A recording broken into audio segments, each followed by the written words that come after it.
So you should have at this point cleaned most of the skin off of the wing. You can see that we've got nice muscle tissue here and here. There is this bit of skin left, and this is typically the hardest to do, so I thought I'd show you what to do. There's actually a bone that runs right under here, and so you're in no danger of cutting any muscle. So what you can do is simply get your scissors right along that bone and cut away, and that skin is just going to come right off, and you will have cleared your wing of all of the skin. And we'll just get this last little bit of skin by cutting the connective tissue, and there you go. This is what you want your wing to look like. So you can now clearly see the muscle tissue that's exposed.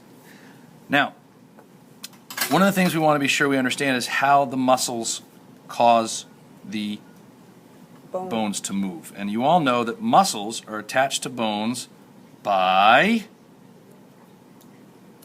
That's right, tendons. Well done, kids. I feel like Mr. Science in that video. The easiest tendon to see is the one that stretches from this muscle here over that second joint to the wing tip. And this is that tendon right here. It's a whitish, clear whitish tissue right there. So that tendon is connecting this muscle to this bone. And what you'll see is when that muscle contracts, it's going to pull on that tendon, which is going to pull on that bone.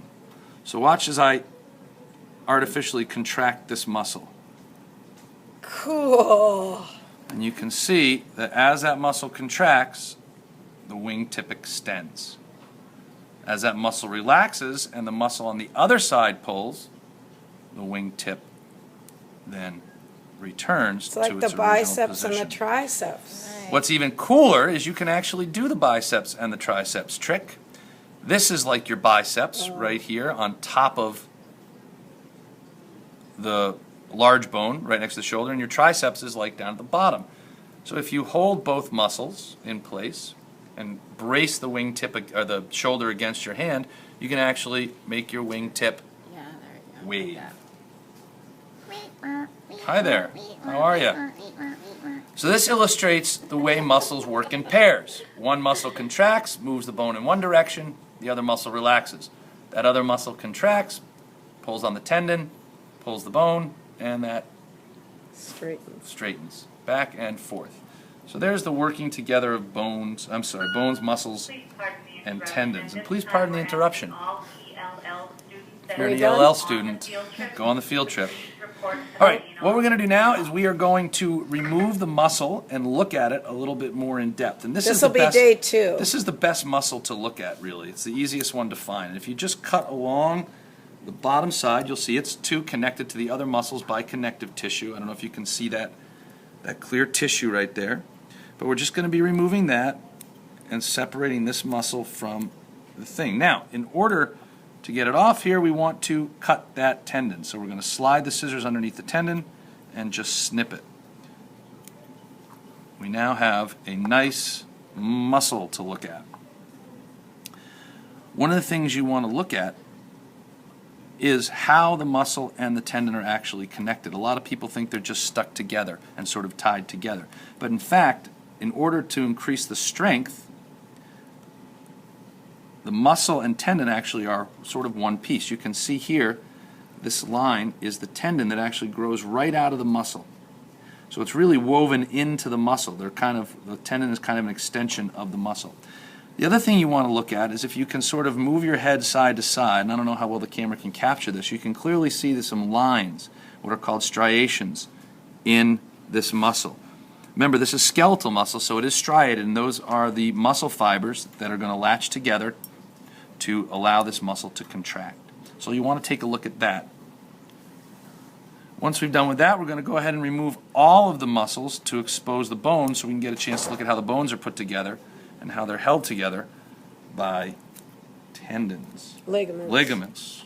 I always do that. Thank God you're here, Miss Shield. Yeah, I've been working on that with my students too. It's a difficult concept. So all I'm doing is running my scissors along the bone to cut the muscle off. And there's not much danger of cutting any ligaments. The hardest part is you actually remember when we studied evolution, we talked about homologous structures. So this chicken wing has a very similar bone arrangement as your arm. You've got one bone in the upper arm and two bones in the middle arm, and then lots of little bones down here in the lower arm, which we won't look at. But the hardest part is getting this muscle out from between these two bones. The easiest way to do that is to simply put your scissors against the bone again and cut down. And it will cut that connective tissue that's holding that muscle onto that bone. You want to do the same thing on the top bone here. This can get a little messy. You don't have to worry about it. We're not going to use these muscles for anything.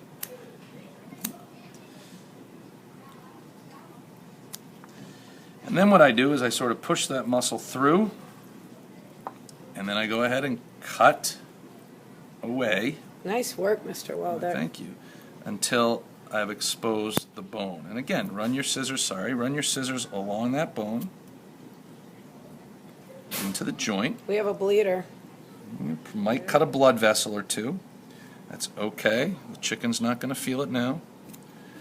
I want to remove all of this muscle to expose this joint. This joint is where we're going to find our ligaments. And those ligaments are the things that are going to hold bone to bone.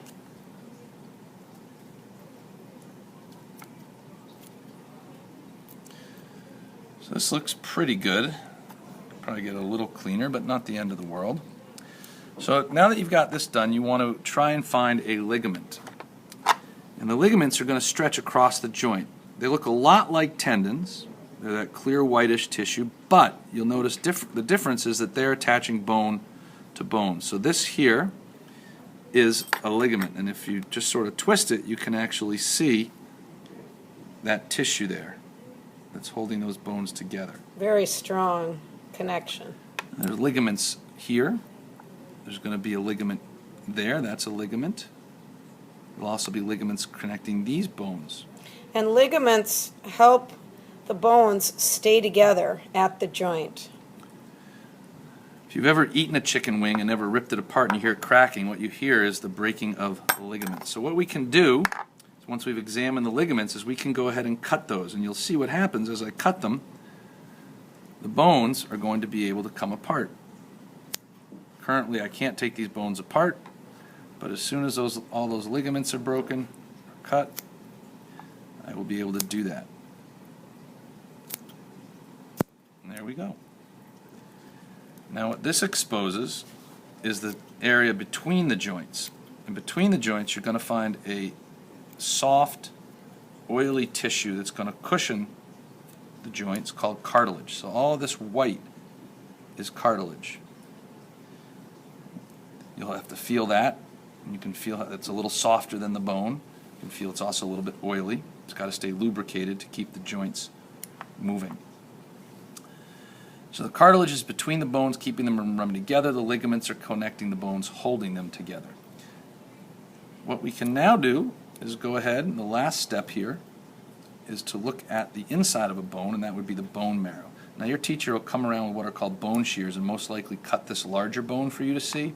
But with my scissors here, I can easily take this cartilage off the end of the bone.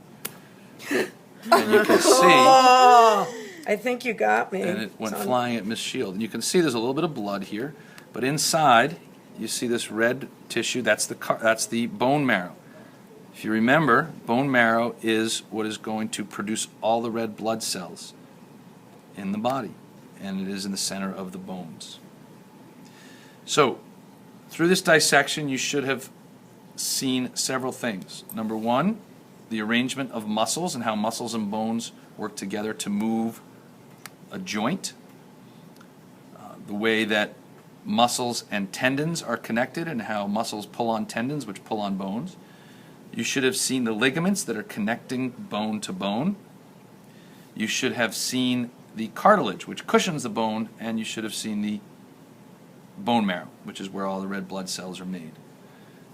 Hopefully you have a better sense of how your muscular system works.